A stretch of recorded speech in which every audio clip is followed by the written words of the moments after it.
Hello students, I hope आप लोग सब अच्छे होंगे घर में और आप अपना पढ़ाई भी घर में कर रहे होंगे। जैसे कि हम लोग जानते हैं अभी लॉकडाउन चल रहा है, तो जितना भी स्कूल कॉलेज सब है सब बंद चल रहा है अभी। तो हम लोग को घर में ही आप लोग का पढ़ाई करना पड़ेगा, है ना। तो क्या करेंगे अभी हम लोग ऑनलाइन करेंगे पढ़ाई, और इसी को हम लोग ऐसे करते रहेंगे जितना दिन तक स्कूल खुलता नहीं है, ठीक है। सो आज जो हम लोग चैप्टर करेंगे वो है फैक्टराइजेशन, ठीक है। चलो शुरू करते हैं। तो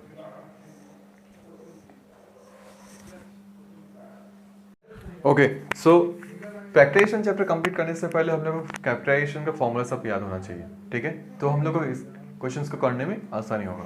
तो ये सब फॉर्मूला को आपको लर्न कर लेना पड़ेगा, ठीक है। A square minus B square, the formula is a plus b and a minus B.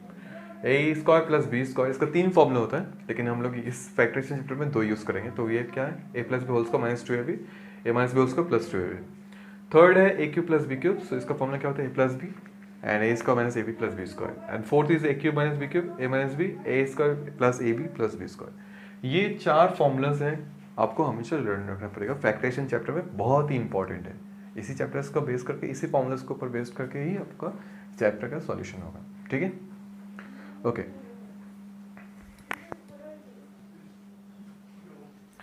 जैसे कि आप मान लो कि इस क्वेश्चन को हम लोग को सॉल्व करना है। तो यहाँ पर देखिए x square minus 9z square, यहाँ पर हम लोग जानते हैं कि एक्स स्क्वायर के डायरेक्टली एक्स स्क्वायर बन सकता है, और 9 किसका स्क्वायर होता है, 3 का स्क्वायर। तो इसको हम लोग 3z स्क्वायर लिख सकते हैं। सो इसको सॉल्व कैसे करेंगे, X square minus 3z whole square, मतलब A square minus B square, है ना। तो ए स्क्वायर माइनस बी का फॉर्मूला क्या होता है, फर्स्ट होता है ए plus B into A minus B. तो ए हो गया आपका एक्स प्लस बी, दूसरा होगा ए माइनस बी, बस कंप्लीट, ठीक। इस तरह क्वेश्चन हम लोग को आ सकते हैं एग्जाम में, ठीक है।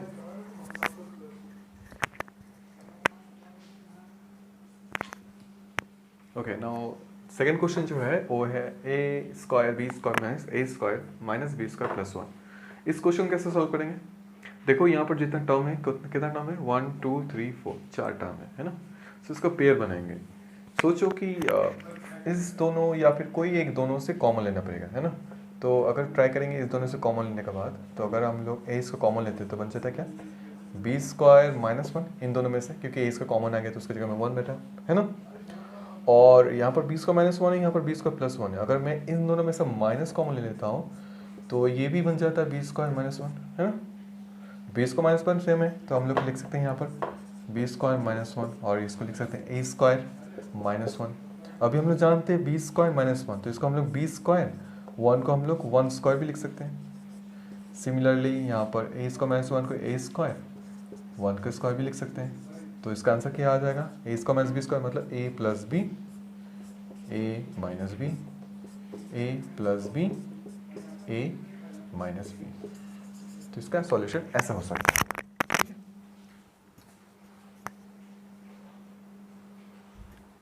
Okay, now third number question हम लोग देखेंगे क्या है। Question 4x square minus 9y square और 4xz प्लस 6yz, ठीक है। ये है थर्ड नंबर क्वेश्चन।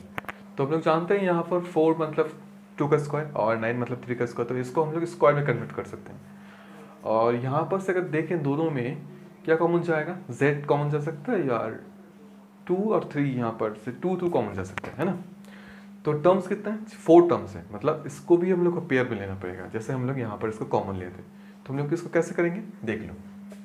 इस तरह के क्वेश्चंस को हम लोग फर्स्ट स्क्वायर करेंगे, ठीक है, ये हो गया। उसके बाद इन दोनों में से क्या कॉमन जाएगा, जैसे ये 4 मतलब इसको यहाँ पर 2 लेंगे या z, तो इसको बन जाएगा 2x माइनस माइनस या प्लस, ठीक है। तो 2 को कितने से मल्टीप्लाई करना, 6 होता है 3, और z तो है, तो मतलब यहाँ पर जाएगा y। अच्छा, ये होता है a square minus B square, formula है ए plus b, a plus b, दूसरा है ए मतलब 2x minus B minus 2z 2x minus 3y। अभी देखो यहाँ पर टर्म क्या है, ये दोनों सेम है, तो हम लोग इसको कॉमन ले सकते हैं, 2x माइनस 3y। तो बचा क्या, ये पार्ट और ये पार्ट, इसको एक साथ में लिख दो, 2x plus 3y minus 2z।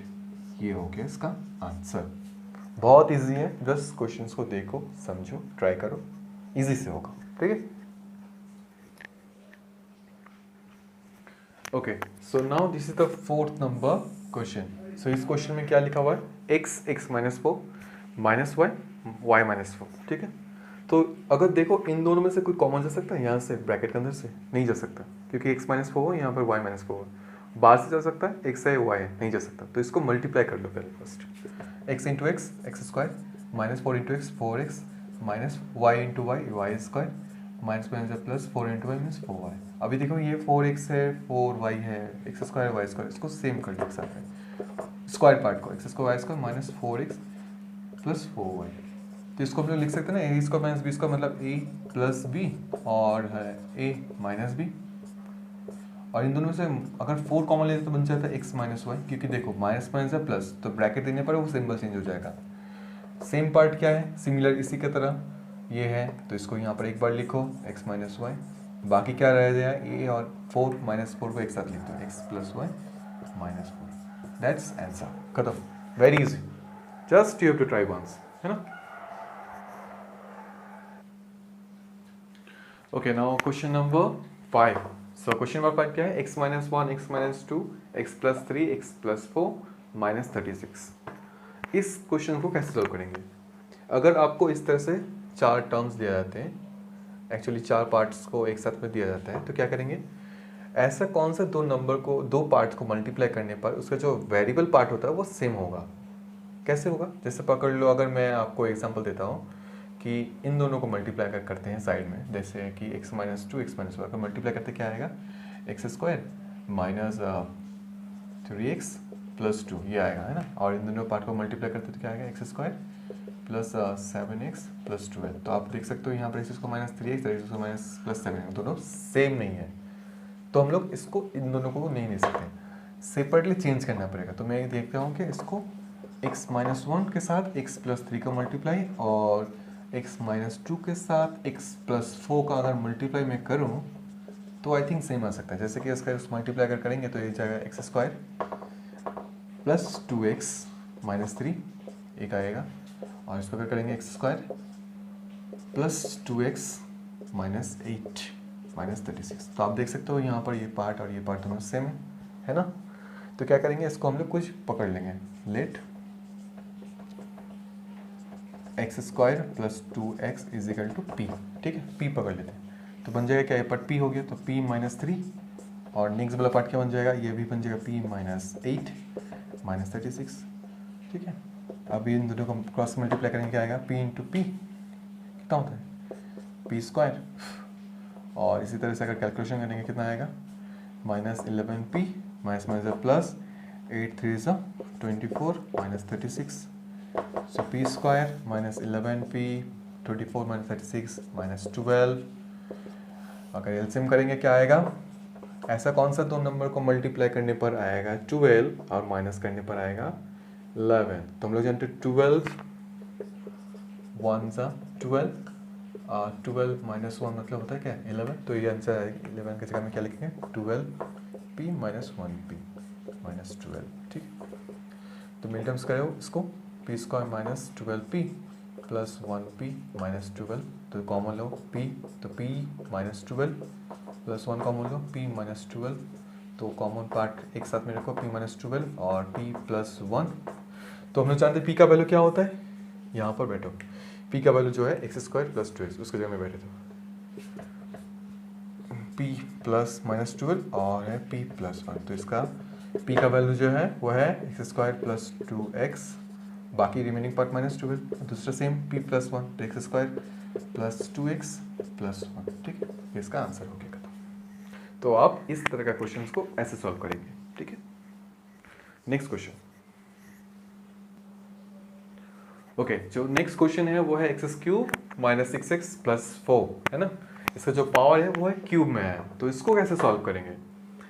अगर इस तरह का क्वेश्चन आता है, देखो तो ये मिल टर्म्स का फॉर्म रख रहे हैं ना, लेकिन इसका पावर जो है वो 3 है, 2 नहीं है ना। इस तरह के क्वेश्चंस को याद रखना, वेरिएबल की जगह में ऐसे एक वैल्यू पुट करना पड़ेगा, पुट करने पर देखने पर कैलकुलेशन करने पर आने चाहिए 0। जैसे अगर पकड़ लो x इजिकल टू, अगर मैं 1 पकड़ता हूँ तो इस जगह मैं 1 का क्यूब लो, माइनस 6 इंटू 1 प्लस 4 करो, देखो तो 0 आता है, 1 का क्यूब मतलब 1, 6 प्लस 4 तो प्लस 5, मतलब आंसर -1 नहीं हो रहा है। अगर x का वैल्यू मैं अगर -1 लेता हूँ, बोथ लेना पड़ेगा है, जो भी आंसर होगा प्लस लेने पर प्लस, माइनस लेने पर माइनस, तो -1 का क्यूब 6 इंटू -1 प्लस 4, सो -1 का क्यूब -1 -1 से प्लस 6 प्लस 4, तो इसका आंसर आ जाएगा आपका 11। अगर मैं इसको x = 2 लेता हूँ तो 2 cube -6 into 2 plus 4, 2 cube means 8, 6 2 होता है 12, 8 प्लस 4, तो आपका हो जाएगा 8 प्लस 12 -12 मतलब 0, मतलब आपका 2 का वैल्यू में आपका 0 आ रहा है ना। तो लिखो यहाँ पर मैं, अगर 2 0 आता है तो ये 2 को इसका एक ले लो तो बन जाएगा क्या, x -2 इक्वल टू 0, यही इसका एक फैक्टर है। ठीक है, तो क्या करना पड़ेगा, ये पार्ट सिर्फ आपको समझाने के लिए मैंने किया था, इसको आपको साइड में करना है ना। इसका बाद क्या करना पड़ेगा, यहाँ से देखो, इस पार्ट को लिखने के बाद x³ -6x + 4 इक्वल टू 0 लिखो आप। उसके बाद इसी पार्ट को पावर 3 था, इसको 3 टाइम्स लिखो, x -2 और x -2 = 0। ठीक है, अभी हम लोग जानते हैं यहाँ पर x³ है, तो x² से मल्टीप्लाई करने पर x³ होता है, और तब यहाँ पर हो जाएगा x³ -2x²। यहाँ पर देखो, यहाँ पर x² का कोई पार्ट नहीं है, लेकिन यहाँ पर x² है, तो इसको हटाने के लिए हम लोग को -2x से मल्टीप्लाई करना पड़ेगा, सॉरी +2 से करना पड़ेगा, तो ये बन जाएगा 2x² plus plus minus plus minus minus 2 2 4x। अब यहाँ पर देख रहे हो 6x, मतलब इसको 2 से मल्टीप्लाई करना पड़ता है, -2x minus plus 2 2 4, ultimately last part आपको सेम हो जाएगा। जो पार्ट आपको 3 बार लिखे थे उसको एक बार लिखिए आप, और रिमेनिंग पार्ट जो बचा है उसको एक साथ लिखो, x² plus 2x -2 equal to 0। अगर ये पार्ट का आपको मिन टर्म्स हो रहा है तो आप इसको और करके उसको फैक्टर करो, अगर नहीं हो रहा तो आप इसको यहाँ पर ही आंसर लिख लो। ठीक है, यही होगा आपका आंसर।